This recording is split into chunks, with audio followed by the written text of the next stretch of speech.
Welcome to exclusive field report. ఇక details చూస్తే సమాచార గోప్యతపై మంత్రులకు CM Chandrababu class. Erravelli farm house లో కేసీఆర్ జీవన్ రెడ్డి భేటీ. తెలంగాణ డీజీపీ శివధర్ రెడ్డి ముందు 42 మంది మావోయిస్టుల లొంగుబాటు. వరంగల్లో తల్లి, ఇద్దరు కూతుళ్ల హత్య కేసును ఛేదించిన పోలీసులు. ఈ అంశాలపై అమరావతి నుంచి శ్రీహరి, హైదరాబాద్ నుంచి చందు, నాగేంద్ర, వరంగల్ నుంచి తిరుపతి ఫీల్డ్ రిపోర్ట్లో అందిస్తారు. ఇక ముందుగా సమాచార గోప్యతపై మంత్రులకు సీఎం చంద్రబాబు క్లాస్ తీసుకున్నారు. కేబినెట్ ఎజెండాతో సహా ప్రభుత్వంలోని కీలక సమాచారం ఎలా లీక్ అవుతుందంటూ మంత్రుల్ని సీఎం ప్రశ్నించారు. ఇకపై కేబినెట్ కి ముందుగానే ఎజెండా లీక్ అయితే బాధ్యత వహించాల్సి వస్తుందని హెచ్చరించారు. గతంలో కేబినెట్ సమాచారం లీక్ అయిందన్న ఉద్దేశంతోనే ఎన్టీఆర్ కేబినెట్ ని రద్దు చేసిన అంశాన్ని మంత్రులకు గుర్తు చేశారు సీఎం. మరోసారి పునరావృతమైతే కఠిన చర్యలు తప్పవని హెచ్చరించారు. జలధారపై ప్రజల్లో అవగాహన పెంచాల్సి ఉందన్నారు. పాస్బుక్స్ పై రెవెన్యూ అధికారులు, సంబంధిత మంత్రులు నెలకు 4 సార్లు విజిట్ చేయాలన్నారు. ఇదే అంశానికి సంబంధించి పూర్తి డీటెయిల్స్ మా కరెస్పాండెంట్ శ్రీహరి అందిస్తారు. శ్రీహరి, చంద్రబాబు మంత్రులకు గట్టిగా క్లాస్ తీసుకున్నట్టుగా తెలుస్తోంది. పూర్తి డీటెయిల్స్ ఏంటి?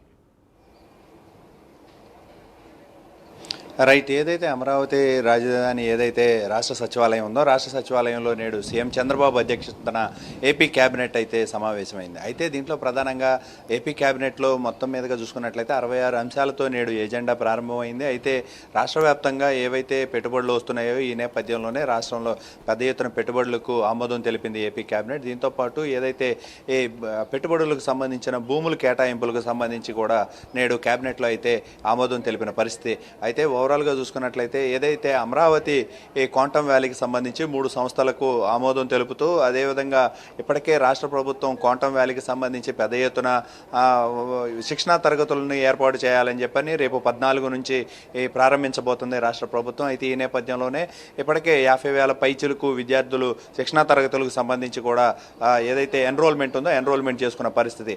అయితే ఈ దీంతో పాటు ఏదైతే ఇప్పుడు ప్రస్తుతం ఏదైతే రాష్ట్ర ప్రభుత్వంలో ఉన్న కేబినెట్ మంత్రులు ఎవరైతే ఉన్నారో ఈ కేబినెట్ మంత్రులంతా కూడా సమాచార గోప్యత పట్ల అత్యంత కీలకంగా వ్యవహరించాలి. మరోసారి కనుక ఇది పునరావృతం ఏదైతే సమాచారం ఏదైతే బయటికి పంపిస్తున్నారో దాన్ని కనుక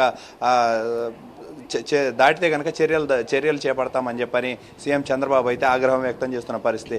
అయితే గత ప్రభుత్వం ఏదైతే గతంలో ఎన్టీఆర్ క్యాబినెట్ని బర్తరఫ్ చేశారో దాన్ని మరొకసారి గుర్తు చేస్తూ సీఎం చంద్రబాబు మంత్రులకు కొంత ఆగ్రహం అయితే వ్యక్తం చేశారు. అయితే దీంట్లో ప్రధానంగా ఏదైతే సమాచారంతో పాటు కీలక శాఖల్లో ఉన్న కీలకమైన ఇన్ఫర్మేషన్ ఏదైతే ఉంటుందో వీటన్నిటినీ కూడా బయటకి షేర్ చేస్తున్నారు కొంతమంది వ్యక్తులు. వారిపైన కఠిన చర్యలు తీసుకుంటామని చెప్పని సీఎం చంద్రబాబు అయితే చెప్తున్న పరిస్థితి.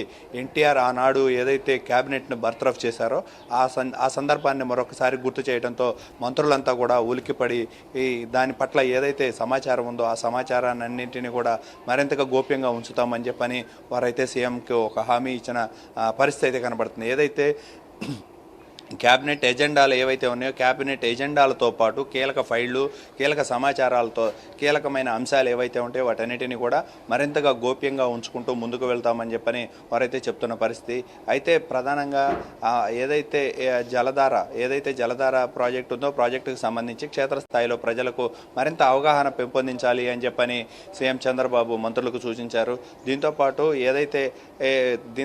ఏదైతే ఈ కీలక సమాచారాలతో పాటు అదేవిధంగా ఏదైతే సీఎం చంద్రబాబు నిర్దిష్ట లక్ష్యాలను ముందుకు పెట్టుకుని అమరావతి రాజధానికి సంబంధించి 2027 విజన్ ఏదైతే ఉందో దాన్ని కూడా పూర్తిగా నిర్మాణాలన్నింటినీ కూడా త్వరితగతిన పూర్తి చేసి ఆ నిర్మాణాలన్నింటినీ కూడా రాష్ట్ర ప్రభుత్వానికి హ్యాండ్ ఓవర్ చేయాలని చెప్పని సిఆర్డీఏ భావిస్తున్న నేపథ్యంలో దానిపైన కూడా ఆ కేబినెట్ అయితే కొంత చర్చించిన పరిస్థితి. దీంతోపాటు క్షేత్రస్థాయిలో రానున్న 3 నెలల కాలపరిమితి ఉందో కాలపరిమితి అంటే 2 సంవత్సరాల గడువు పూర్తి కావస్తున్న కూటమి ప్రభుత్వం అధికారం చేపట్టి అయితే ఈ నేపథ్యంలోనే క్షేత్రస్థాయిలోకి ప్రజల వద్దకు సీఎం చంద్రబాబు అదేవిధంగా నాయకులంతా కూడా క్షేత్రస్థాయిలోకి వెళ్ళి సమస్యలన్నింటినీ పరిష్కరించాలి, ఎలాంటి సమస్యలు ఉన్నాయి వీటన్నిటినీ తెలుసుకుంటూ వారి సమస్యలన్నింటినీ పరిష్కరించాలని చెప్పని మంత్రులకైతే సూచించారు. అదేవిధంగా క్షేత్రస్థాయిలో ఎమ్మెల్యేలతో పాటు ముఖ్య నాయకులందరికీ కూడా పార్టీ అధిష్టానం కూడా చెప్పాలని చెప్పని చూస్తుంది. అయితే ఇన్ఛార్జ్ మంత్రులుగా ఎవరైతే ఉన్నారో వారంతా కూడా ఈ బాధ్యతలు తీసుకొని ఎమ్మెల్యేలని మరింతగా అబ్జర్వ్ చేయాలని చెప్పని అయితే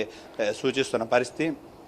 దాంతోపాటు ఏదైతే ఎమ్మెల్యేల పనితీరుతో పాటు అదేవిధంగా మంత్రుల పనితీరు, సమాచార గోప్యతతో పాటు ఈ జలధార అంశాలు, అదేవిధంగా క్వాంటమ్ వ్యాలీకి సంబంధించిన 3 సంస్థలు ఆమోదంతో పాటు అదేవిధంగా రాష్ట్ర ప్రభుత్వంలో ఏవైతే సిఆర్డీఏలు నిర్మాణాలు ఇవన్నిటిపైన కూడా సీఎం చంద్రబాబు అధికారులను ఎప్పటికప్పుడు అప్రమత్తం చేయాలి, మంత్రులదే బాధ్యత అంటూ కూడా ఆయన సూచిస్తున్న పరిస్థితి.